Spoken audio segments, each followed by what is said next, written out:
ولا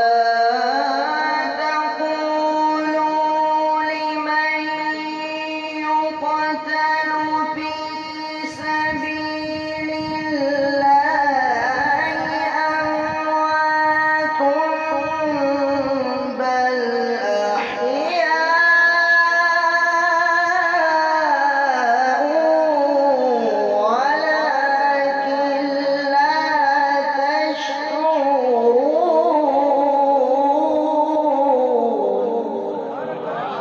تشعرون. ما شاء الله.